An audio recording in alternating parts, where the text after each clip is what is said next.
दोस्तों, मेरा नाम रोहित है और स्वागत करता हूं आपका राइट डायरेक्शन क्लासेस में। चलिए आज क्लास 10th की साइंस में chapter 4th carbon and its compound, ये जो चैप्टर है केमिस्ट्री का चैप्टर है, बहुत ज़्यादा इंपॉर्टेंट चैप्टर है कार्बन एंड इट्स कंपाउंड। चलिए डिस्कस करते हैं इस चैप्टर को, क्या कहता है ये चैप्टर हमसे। इस चैप्टर में हम बात करने वाले हैं एक छोटे से मतलब एक 118 एलिमेंट्स में से एक एलिमेंट्स होता है कार्बन, उसके बारे में हम डिस्कस करने वाले हैं। इस चैप्टर में कार्बन से रिलेटेड चैप्टर को पढ़ेंगे। अब आपके सामने ये क्वेश्चन आना चाहिए कि कार्बन 118 एलिमेंट्स में हम कार्बन को इतना क्यों पढ़ रहे हैं। सो ये आपके माइंड में क्वेश्चन जरूर आया होगा। सो ये जो चैप्टर है इतना इम्पोर्टेंट इसलिए है क्योंकि बेटा कार्बन जो है 118 एलिमेंट्स में एक एलिमेंट होता है और ये जो कार्बन होता है हमारी प्रकृति में, हमारी पृथ्वी में हर जगह पाया जाता है। यानी दुनिया में हमारी बहुत सारी चीज़ जो बनी है वो कार्बन के कंपाउंड से मिलके बनी है, यानी कार्बन बेस्ड मटेरियल से मिलके बनी है। सो ये जो चैप्टर है इसलिए ज़रूरी है क्योंकि ये जो कार्बन है हर जगह पाया जाता है। ये क्यों पाया जाता है, इसकी प्रकृति के बारे में हमें पढ़ना है। चलिए बात कर लेते हैं। कार्बन बेटा क्या होता है। कार्बन एक केमिकल एलिमेंट होता है आपका, जो एक नॉन मेटेलिक होता है। और ये जो टेट्रावैलेंट का मतलब मैं समझाऊंगा कि क्या मतलब होता है टेट्रावैलेंट का। कार्बन एक ऐसा एलिमेंट है जो एक नॉन मेटेलिक होता है। इसका जो नेचर होता है कैसा होता है, नॉन मेटेलिक होता है इसका, ठीक है। सो कार्बन को सी से डिनोट किया जाता है, यानी सिंबल जो होता है कार्बन का सी होता है। और कार्बन का एटॉमिक मास कुछ इतना होता है आपका। और कार्बन का जो एटॉमिक नंबर होता है वो आपका 6 होता है। और इलेक्ट्रॉन्स पर सेल इसमें 2 और 4 होते हैं। आपने पढ़ा होगा क्लास 9th में नील्स बोर ने बताया था आपको कि इलेक्ट्रॉनिक कॉन्फ़िगरेशन कैसे की जाती है। जैसे के शेल, एल शेल, KLMN ऐसे करके बोला था कि यहाँ पर इसमें मिनिमम 2 इलेक्ट्रॉन, इसमें मिनिमम 8 इलेक्ट्रॉन, इसमें मिनिमम 8 इलेक्ट्रॉन, ऐसे करके आपको बताया गया था। कार्बन एंड इसका वो उस वाले चैप्टर में आपको नील्स बोर ने बताया था। सो इसकी कार्बन की इलेक्ट्रॉनिक कॉन्फ़िगरेशन क्या होगी, 2 और बचे हुए आपको 4 यहाँ लिख देंगे। सो क्या होता है बेटा, ये आपकी कार्बन की इलेक्ट्रॉनिक कॉन्फ़िगरेशन होती है। इसके बारे में और आगे हम डिस्कस करने वाले हैं। पूरा चैप्टर ही इसी के ऊपर है। बेटा क्या पढ़ते हैं, कार्बन की प्रेजेंस के बारे में पढ़ते हैं कि कार्बन कितनी मात्रा में पाया जाता है, जगह मतलब कहाँ कहाँ पाया जाता है और कितनी मात्रा में पाया जाता है। उपस्थिति के बारे में पढ़ेंगे इसमें।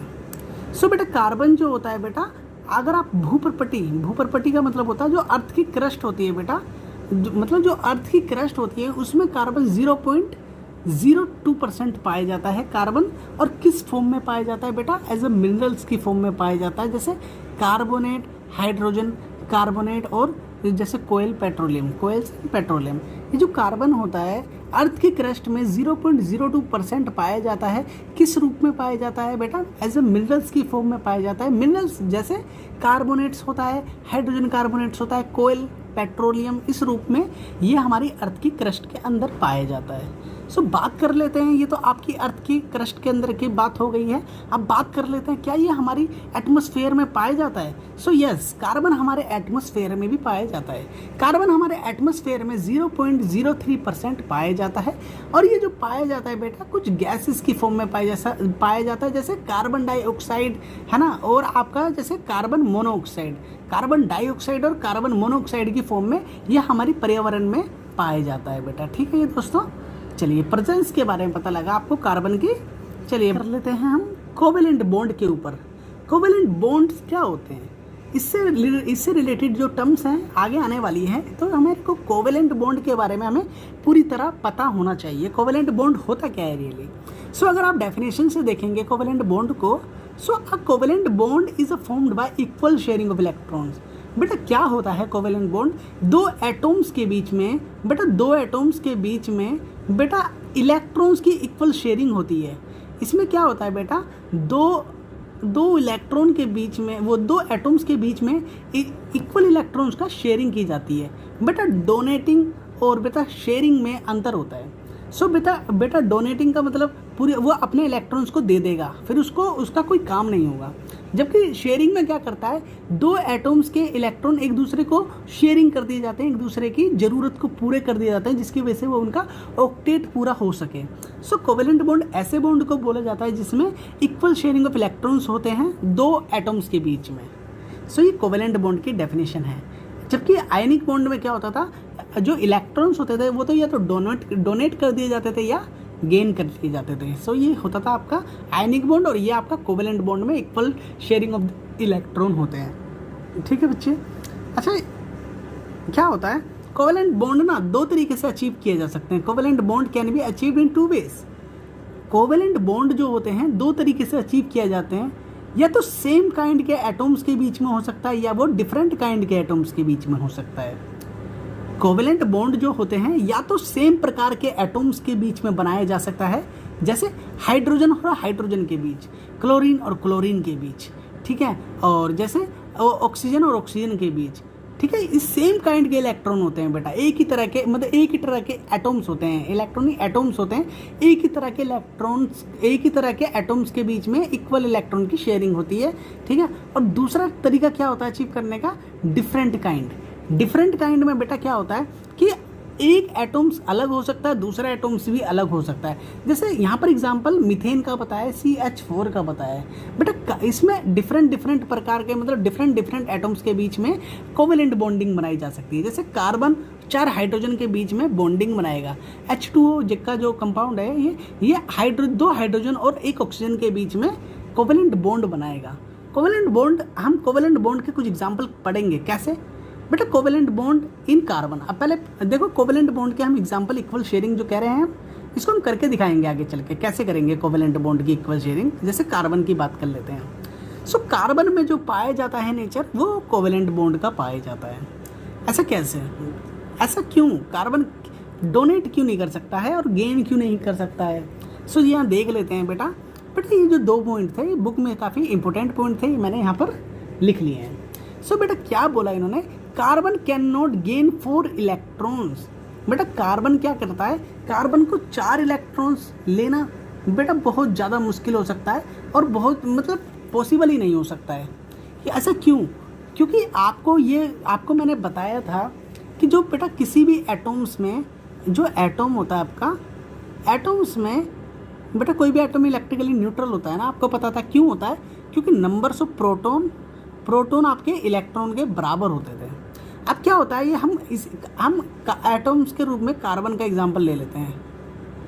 कार्बन का एग्जांपल ले लेते हैं, जैसे कार्बन के अंदर, मतलब कार्बन का जो एटम्स होता है उसमें 6 तो प्रोटॉन होते हैं और 6 ही इलेक्ट्रॉन होते हैं बेटा, जिसकी वजह से ये इलेक्ट्रिकली न्यूट्रल हो जाते हैं। सो क्या होता है बेटा, अब इसमें अगर इसमें 6 प्रोटॉन है, अगर मान लेते हैं ये 6 इलेक्ट्रॉन के साथ 4 इलेक्ट्रॉन और ले अपना ऑक्टेट को पूरा करने के लिए, अगर ये ले सो बेटा ये 10 प्रोटॉन 10 इलेक्ट्रॉन हो जाएंगे और 6 प्रोटॉन हो जाएंगे। सो बेटा ये जो 6 प्रोटॉन है ये 10 प्रोटॉन को होल्ड करके नहीं रख सकता है, जिसकी वजह से ये जो सिचुएशन है ये कभी भी पॉसिबल नहीं हो सकती है। सो हमने अभी तक ये पढ़ा, मैंने तो अपनी तरीके से ये पढ़ा कि कार्बन जो होता है वो कभी भी 4 इलेक्ट्रॉन को गेन नहीं कर सकता। क्यों नहीं कर सकता, क्योंकि 4 इलेक्ट्रॉन आते ही कार्बन के पास टोटल 10 इलेक्ट्रॉन हो जाएंगे, जबकि उसके पास 6 प्रोटॉन रहेंगे। 6 प्रोटॉन 10 इलेक्ट्रॉन को मतलब होल्ड नहीं कर सकता है उसको। तो ये मैंने इस तरीके से पढ़ा। और जबकि सेकंड पॉइंट में इसने ये वाला पॉइंट में बताया कि carbon can not lose the 4 electron. जो कार्बन होता है वो अपने 4 इलेक्ट्रॉन ना तो किसी को दे सकता है। देखो आपको भी पता है, जब आपने मेटल नॉन मेटल चैप्टर पढ़ा था कि बेटा जितने भी नॉन मेटल होते हैं वो ऑलवेज गेन करते हैं, ना कि वो किसी को अपना डोनेट कर सकें। फिक्स इलेक्ट्रॉन की वजह से होता है ऐसा। सो क्या होता है बेटा, जितने भी नॉन मेटल होते हैं वो 4 इलेक्ट्रॉन नहीं दे सकते, मतलब जितने भी नॉन मेटल होते हैं वो इलेक्ट्रॉन को ज़्यादातर हमने देखा है केसेस में कि वो इलेक्ट्रॉन को गेन ही कर पाते हैं, वो दे नहीं सकते। सो इसने इस पॉइंट में क्या बताया, कार्बन 4 इलेक्ट्रॉन को बेटा लूज नहीं कर सकता। लॉस क्यों नहीं कर सकता, कार्बन को 4 इलेक्ट्रॉन को लॉस करने के लिए बहुत ज़्यादा एनर्जी की ज़रूरत पड़ेगी। कार्बन को 4 इलेक्ट्रॉन को देने के लिए बहुत ज़्यादा एनर्जी की ज़रूरत पड़ेगी, जो इसके लिए पॉसिबल नहीं हो सकता है। ठीक है। सो यही जो होता है, जिसकी वजह से अगर वो 4 इलेक्ट्रॉन दे देगा फिर भी वो अनस्टेबल हो सकता है। मतलब ये बेसिकली बताया गया है, जो ये दो केसेस कभी इसके साथ कार्बन के साथ नहीं होते हैं। सो कार्बन ना तो वो किसी को डोनेट कर पा रहा है, ना तो वो किसी को ना तो वो ले पा रहा है। सो कार्बन ऐसा क्या करता है जो वो हमारी प्रकृति में वो स्टेबल रूप से पाया जाता है। सो क्या होता है बेटा, कार्बन ना तो गेन करता है ना ही डोनेट करता है। कार्बन क्या करता है बेटा, कार्बन जो होता है वो कोवेलेंट बॉन्डिंग बना लेता है। कार्बन क्या होता है, कार्बन इतना फ्रेंडली एटम्स या एलिमेंट होता है, ये औरों के साथ दोस्ती बना के अपनी ज़रूरतों को पूरा कर सकता है। So carbon can not gain और डोनेट द इलेक्ट्रॉन्स बिकॉज क्यों, क्योंकि जो कार्बन जो होता है गेन और डोनेट तो कर नहीं सकता, और वो क्या करता है बेटा, केवल एक शेयरिंग करता है इलेक्ट्रॉन की कोवेलेंट बॉन्ड के रूप में, एक दूसरे की ज़रूरतों को पूरा करता है बेटा। सो कोवेलेंट बॉन्ड के हम कुछ एग्जांपल्स पढ़ लेते हैं। कोवेलेंट बॉन्ड जैसे हाइड्रोजन की एक वैलेंसी होती है, ऑक्सीजन की 2, नाइट्रोजन की 3, कार्बन की 4, ये तो हमें पता ही है। सो हाइड्रोजन के बेटा हाइड्रोजन के बीच में कैसे शेयरिंग होती है, बेटा आपको पता है ये हाइड्रोजन है, मान लेते हैं ये हाइड्रोजन की वैलेंसी कितनी होती है 1। सो मान लेते हैं ये इसका इलेक्ट्रॉन है, दूसरा वाला हाइड्रोजन क्या है, इसकी भी वैलेंसी क्या होती है बेटा, ये कोवेलेंट बॉन्ड सेम काइंड के एटम्स में बता रहा हूँ मैं। सो बेटा ये हाइड्रोजन को अपने आप को स्टेबल रखने के लिए, नोबेल गैस बनने के लिए इसको एक इलेक्ट्रॉन की ज़रूरत और पड़ती है कि क्या करता है, दूसरे वाले से एक इलेक्ट्रॉन ले लेता है। अब इसके पास पूरे 2 हो गए, जिसकी वजह से ये वाला हाइड्रोजन स्टेबल होता है। क्योंकि तुम्हें पता है बेटा शेयरिंग का मतलब होता है आप अगर इसे दे रहे हैं इलेक्ट्रॉन, तो ये भी शेयरिंग करने के बाद ये भी लेगा इस इलेक्ट्रॉन को। सो इसने भी इसने एक इलेक्ट्रॉन इससे शेयर कर लिया, तो दोनों के बीच में एक एक इलेक्ट्रॉन की शेयरिंग हुई है, जिसकी वजह से ये दोनों ही स्टेबल हो गए हैं। सो जो हाइड्रोजन होता है वो भी कोवेलेंट बॉन्ड बनाया जाता है, जिसमें सिंगल बॉन्डिंग देखी जाती है। एक इलेक्ट्रॉन शेयर कर रहा है तो सिंगल बॉन्डिंग, 2 इलेक्ट्रॉन शेयर कर रहा है तो डबल बॉन्डिंग, ठीक है, 3 इलेक्ट्रॉन शेयर कर रहा है तो ट्रिपल बॉन्डिंग। सो बेटा ऑक्सीजन जो होता है, ऑक्सीजन का आपको पता है, ऑक्सीजन का वैलेंसी हमने पढ़ी थी, ऑक्सीजन की कितनी होती है, ऑक्सीजन की होती है 2। क्योंकि आपको पता है बेटा ऑक्सीजन जो होता है 8 नंबर पे पाया जाता है, शुरू में 2 इलेक्ट्रॉन और बाद में 6। सो इसकी वैलेंसी 2 होती है, इसको पूरा ऑक्टेट को पूरा करने के 2 इलेक्ट्रॉन की जरूरत पड़ती है।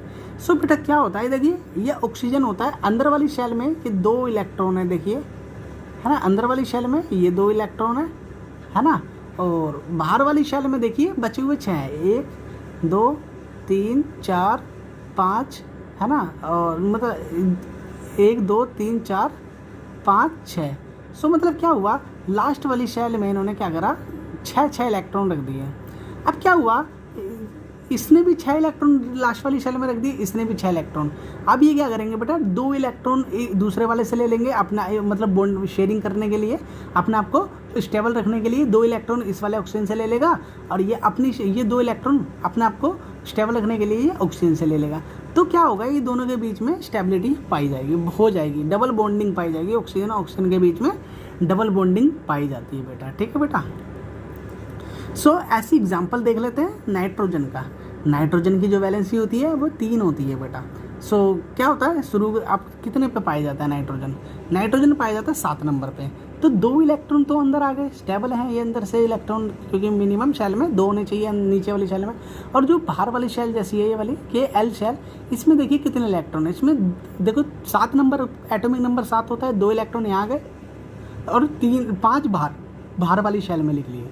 सो बाहर वाली शेल में देखिए 1 इलेक्ट्रॉन ये रहा है ना, और 1 इलेक्ट्रॉन ये रहा, 1 इलेक्ट्रॉन देखो मैं गोला लगा, 1 इलेक्ट्रॉन ये रहा, 1 इलेक्ट्रॉन ये रहा, 2 और ये 3 इलेक्ट्रॉन ये रहे इसके, ऐसी 2 इलेक्ट्रॉन इसके ये रहे, 3 इलेक्ट्रॉन इसके ये रहे। सो क्या करते हैं, ये अपने आप को स्टेबल रखने के लिए 3 इलेक्ट्रॉन की शेयरिंग कर लेते हैं, जिसकी वजह से ये दोनों अपने आप को स्टेबल कर लेते हैं। तो नाइट्रोजन भी N2 की फॉर्म में पाया जाता है ना, कंपाउंड्स के रूप में। सो ऐसे मिथेन, बेटा मिथेन का मतलब कार्बन 1 है और हाइड्रोजन 2 है। सो देखो कार्बन 1 है, कार्बन के ये वाले जो लाल, ये जो ऑरेंज करके ये इलेक्ट्रॉन है इसके, ऑरेंज देखो, 1 ये वाला ये और ये जो क्रॉस वाले साइन लग रहे हैं ये हाइड्रोजन के इलेक्ट्रॉन है। अब हाइड्रोजन कार्बन से ले लेते हैं, ये चारों हाइड्रोजन एक कार्बन से ले लेते हैं, अपने आप को स्टेबल कर लेते हैं। अब कार्बन क्या करता है, कार्बन एक इन चारों से ले लेता है, 4 खुद के पास होते हैं, तो कार्बन का भी अपना ऑक्टेट पूरा हो जाता है। सो ये कार्बन जो होता है एक कोवेलेंट बॉन्ड के रूप में पाया जाता है बेटा। बात कर लेते हैं एलोट्रोप्स ऑफ कार्बन। कार्बन के कुछ रूप होते हैं बेटा। कार्बन जो होता है बेटा प्योरेस्ट फॉर्म में पाया जाता है, 3 तरह की प्योरेस्ट फॉर्म में कार्बन पाया जाता है बेटा। Allotropes are the different forms of the same element, एक ही एलिमेंट की डिफरेंट फॉर्म्स होती हैं, है ना, और जिसकी स्टेट भी सेम होती है बेटा।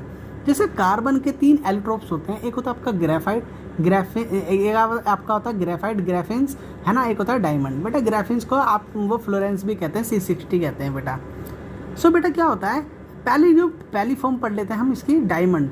जो कार्बन होता है, कार्बन की पहला एलोट्रोप्स होता है डायमंड। डायमंड के बारे में क्या होता है बेटा, diamond is a giant covalent structure. जो डायमंड होता है वो एक जाइंट कोवेलेंट स्ट्रक्चर होता है in which each carbon atom is covalent bonding to the 4 other carbon atoms. इसमें क्या होता है बेटा, एक कार्बन का जो एटम, इसमें जो एक कार्बन का वो जो एटम होता है वो 4 कार्बन के एटम से बॉन्डिंग बनाता है इसमें बेटा। जबकि ये जो होता है 3 डायमेंशनल स्ट्रक्चर होता है। डायमंड का कैसा स्ट्रक्चर होता है, 3 डायमेंशनल स्ट्रक्चर होता है बेटा। डायमंड की कुछ प्रॉपर्टी होती है, जैसे डायमंड का हाई मेल्टिंग और हाई बॉइलिंग पॉइंट होता है बेटा। डायमंड बेटा, डायमंड के बीच में स्ट्रॉन्ग अट्रैक्शन फोर्स होता है इसमें, जिसकी वजह से बेटा इसमें हाई मेल्टिंग और बॉइलिंग पॉइंट पाया जाता है। और ये पता थोड़ा कठोर होता है, हार्ड होता है बहुत ज़्यादा। पता है क्या होता है, पहला पॉइंट तो मैंने बता दिया इसका, हाई मेल्टिंग पॉइंट होता है और बॉइलिंग पॉइंट होता है। दूसरा इसका वो प्रॉपर्टी होती है इसकी, डज नॉट कंडक्ट इलेक्ट्रिसिटी। बेटा कार्बन की ये वाला जो रूप है आपका डायमंड कभी भी इलेक्ट्रिसिटी को कंडक्ट नहीं कर सकता है। इसमें कार्बन कभी भी इलेक्ट्रिसिटी को पास नहीं कर सकता है। Diamond has no free ions, क्योंकि डायमंड के पास उसके फ्री आयंस नहीं होते हैं करंट को फ्लो करने के लिए, ठीक है, जिसकी वजह से वो चार्ज को कैरी नहीं कर सकता है बेटा।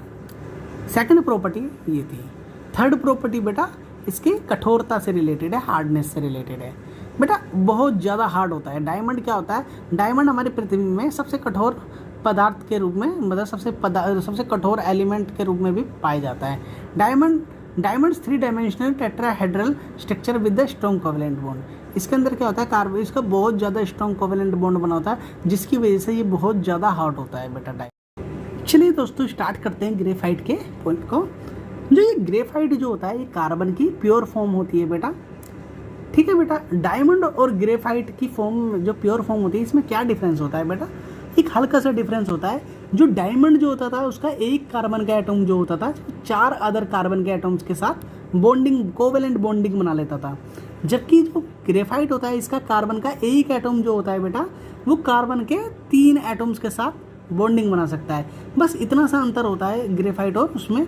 ये माना जाता है ये तीनों जो 3 फॉर्म होती है तीनों ही बहुत ज़्यादा प्योर मानी जाती है, ठीक है दोस्तों। इसका जो ग्रेफाइट का जो स्ट्रक्चर, मतलब जो ग्रेफाइट की प्रॉपर्टीज़ होती हैं, इसकी प्रॉपर्टी क्या होती है, चलो एक बार यहाँ से पढ़ के बताता हूँ। Graphite is a big covalent structure with each carbon atom join with the 3 other carbon atoms with the covalent bond.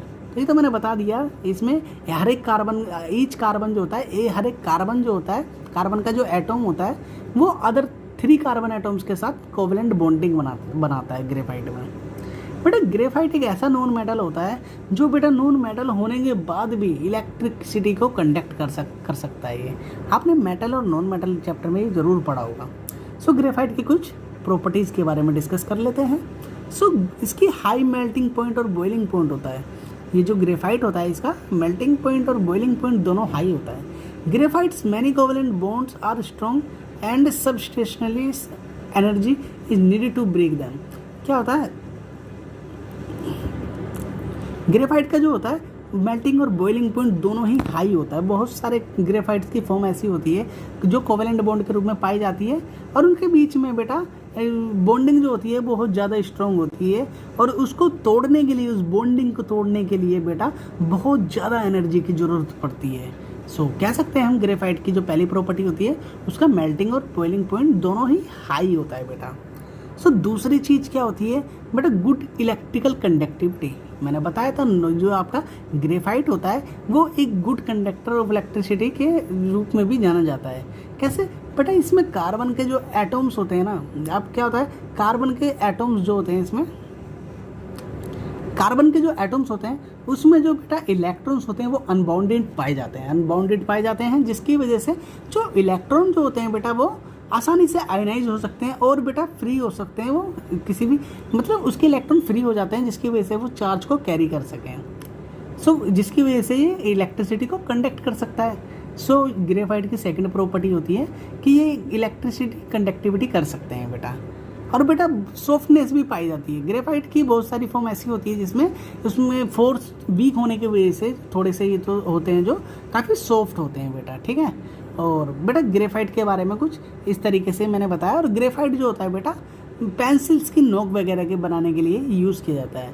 आपने ध्यान दिया होगा पेंसिल की जो नोक्स होती है ना, वो जो बनाई जाती है वो बेटा ग्रेफाइट से बनाई जाती है। वो एक ल्यूब्रिकेंट होता है जिसकी वजह से उसको पेंसिल के अंदर यूज़ किया जाता है बेटा।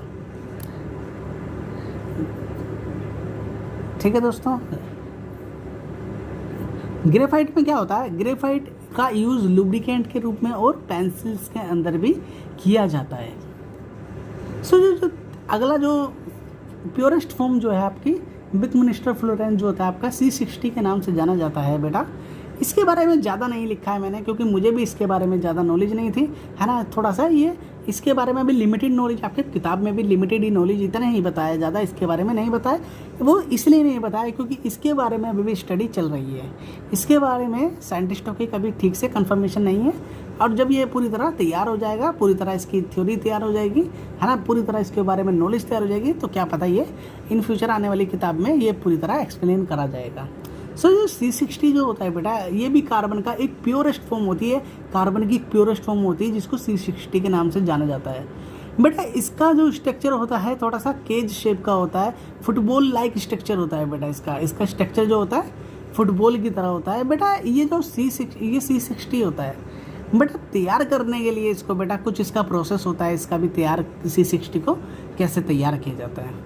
सो बेटा इसको तैयार करने के लिए देखो इसका स्ट्रक्चर जो होता है कुछ इस तरीके से होता है फुटबॉल की तरह, ठीक है। सो बेटा इसका स्ट्रक्चर कुछ इस तरीके से होता है। जब 2 इलेक्ट्रोड्स होती हैं बेटा, इन 2 इलेक्ट्रोड्स को ग्रेफाइट के इलेक्ट्रोड से, मतलब ये जो इलेक्ट्रोड्स है इनका बनाने के लिए ग्रेफाइट का यूज़ किया जाता है। अब इन दोनों के बीच में जब बहुत हज़ारों वोल्टों का करंट पास किया जाता है बेटा इन दोनों के अंदर, तो इसके अंदर होती है स्पार्किंग इतनी तेज़ होती रहती है बेटा, इतनी तेज़ होती रहती है, कंटिन्यू स्पार्किंग होने की वजह से बेटा इनकी सतह पर एक मटेरियल चिपक जाता है जो कि C60 के नाम से जाना जाता है, जिसे हम बोलते हैं C60। सो इस तरीके से तैयार किया जाता है ये बेटा। इसको बहुत मतलब ग्रेफाइट की 2 इलेक्ट्रोड्स होती हैं उसमें हज़ारों वोल्ट का करंट को जब पास किया जाता है तो इनके बीच में स्पार्किंग होती है, और जब स्पार्किंग होती है तो ये ग्रेफाइट आप इसकी परत पे चिपक जाता है, जिसको purest form of the carbon बोला जाता है, जिसे C60 के नाम से जाना जाता है दोस्तों। सो ये अब यहाँ पर हम टॉपिक को स्टार्ट करते हैं, versatile nature of carbon. Carbon इतने वर्सेटाइल नेचर का क्यों पाया जाता है? वर्सेटाइल नेचर ऑफ कार्बन का मतलब होता है कार्बन हर जगह क्यों पाया जाता है। कार्बन हमारे खाने में पाया जाता है, कार्बन हमारे कपड़ों के रूप में, मतलब जितनी भी चीज़ें होती है कार्बन बेस्ड मटेरियल से बनी होती है। जैसे खाना होता है, आपकी बॉडी होती है आपकी, है ना, आपके कपड़े होते हैं, बहुत सारे इन्वायरमेंट में चीज़ें होती है जो कार्बन बेस्ड प्रोडक्ट होती है, कार्बन बेस्ड मटेरियल से बनी हुई होती है। सो बेटा कार्बन इतने वर्सेटाइल नेचर का क्यों है, ये आपके माइंड में क्वेश्चन आता होगा। कार्बन इतने वर्सेटाइल नेचर का मतलब होता है सार्वभौमिक क्यों है, हर जगह क्यों पाया जाता है कार्बन। बेटा इसका रीजन ये, इसकी कुछ प्रॉपर्टी होती है। कार्बन जो है हर जगह पाने का रीजन ये होता है, लार्ज मात्रा में पाने का रीजन ये होता है, कार्बन के अंदर ये 2 प्रॉपर्टी होती है, कैटिनेशन एंड टेट्रावैलेंसी। बेटा इसकी थ्योरी पढ़ लेते हैं। Carbon is a versatile element, carbon एक ऐसा एलिमेंट है जो वर्सेटाइल नेचर का होता है, and is found to many different chemicals compounds, और ये बहुत अलग अलग प्रकार के केमिकल्स कंपाउंड्स के रूप में पाया जाता है, including those found in space. बड़ा स्पेस में पाया जाता है carbon. Carbon is a versatile because it can be form single, double, triple bonding. Carbon हर जगह इसलिए भी पाया जाता है, कार्बन जो होता है double bonding, single bonding, triple bonding, 3 तरह की बॉन्डिंग बना लेता है, जिसकी वजह से कार्बन हर जगह पाया जाता है, कार्बन एक वर्सेटाइल नेचर का। सो बेटा ये जो 2 प्रॉपर्टी है कैटिनेशन, टेट्रावैलेंसी, ये प्रॉपर्टी बेटा कैटिनेशन को समझ लेते हैं। बेटा कैटिनेशन में बताया जो कार्बन होता है, मान लेते हैं ये कार्बन है बेटा, कार्बन अपने जैसे कार्बन के साथ बेटा बॉन्डिंग बनाता रहता है।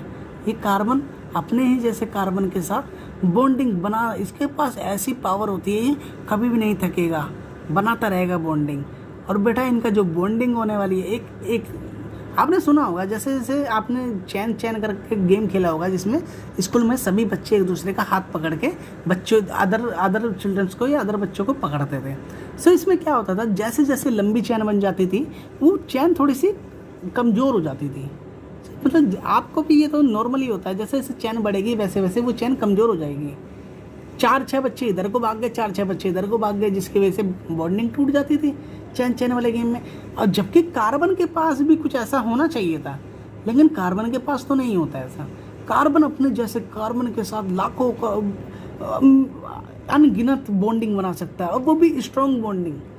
बट कार्बन और कार्बन के बीच में मतलब इतनी स्ट्रॉन्ग बॉन्डिंग होती है ना, इतनी आसानी से नहीं टूट सकते ये बेटा। इनको तोड़ने के लिए एनर्जी की जरूरत पड़ती है बहुत ज़्यादा, ठीक है। सो बेटा इस कैटिनेशन में बताया कार्बन अपने जैसे कार्बन के साथ बहुत लंबी बॉन्डिंग बनाया जा सकता है, वो भी स्ट्रॉन्ग बॉन्डिंग बेटा, ठीक है दोस्तों। ये जो बॉन्डिंग हो सकती है बेटा, ये एक चैन के रूप में हो सकती है, एक रिंग के रूप में हो सकती है बेटा, ठीक है। सो ये इस तरीके की ये कैटिनेशन प्रॉपर्टी बताता है।